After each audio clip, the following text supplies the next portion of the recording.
If you're wondering if now is the right time for you to buy your first house, you've got a lot of stuff in the media about this at the moment. You've got house prices going down, you've got interest rates trending upwards, and you might be sitting at home freaking out thinking, is now the right time for you to buy your first house?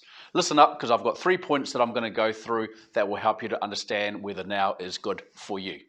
So before we start, let me just introduce myself. My name is Jeff Elias. I'm the founder of FutureBound, where we help people to get mortgage and financially free so that they can live the life that they want to live. All right, that's pretty awesome. Okay, so let's get into our 3 points. So firstly, interest rates are high at the moment, and interest rates are maybe trending up a little bit more over the next, say, 6 months, something like that. Now, there's a really, really good spin-off to these higher interest rates, and that is house prices are lower than what they've been for a really, really long time. So if you compare the two, then you'd have to come to this conclusion, right? Higher interest rates are temporary, okay? But a low purchase price is permanent.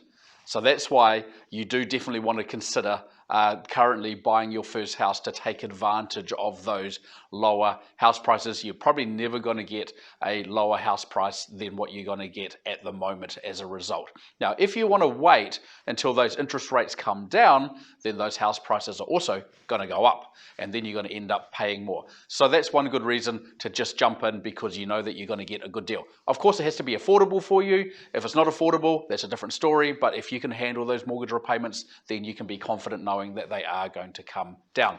Right, next point. You're worried about buying a house and the value of that house is going to drop even further. Okay, so the point here is, remember the expression, it's about the time in the market, not timing the market. It is highly unlikely that you are going to figure out when the real trough of the market is. Maybe we're there already. Maybe it's going to go down a little bit more. Maybe it's already troughed, a little while ago. We don't actually know. It's really, really hard to time the market.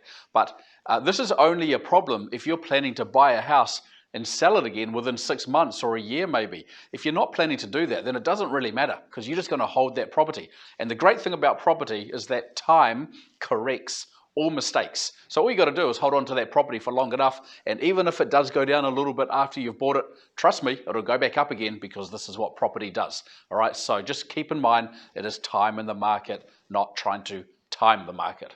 Okay, and the third one, maybe you've got a limited deposit at the moment, like maybe you've got less than the ideal 20% deposit, and banks are being tougher in this area at the moment. It is quite hard to get low deposit lending. The banks refer to that as high LVR lending, right? In your mind, it might just be low deposit lending. It means under 20% deposit.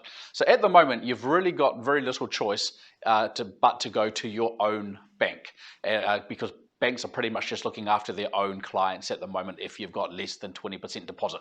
But there is a loophole here, okay? And the loophole is, if you go to your own home bank and they don't have any of that type of lending at the moment, which means that you're out of luck, you can divert or pivot and look at a new build property. Because when you buy a new build property, something like a turnkey property off the plans, where you pay 10% at the beginning and 90% at the end, when you buy a property like this, the LVR rules don't apply.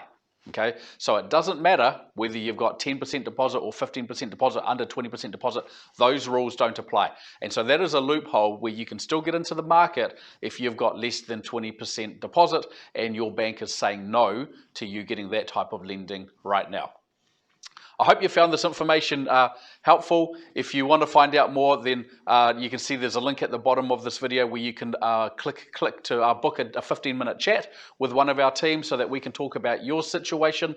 As I've mentioned, I think that for first home buyers, this is actually a time to get motivated. So if you're ready to get motivated, then click on the link, book a chat, and we look forward to meeting you. For more financial tips, advice, and education, subscribe to us on YouTube, and don't forget to hit that notification bell.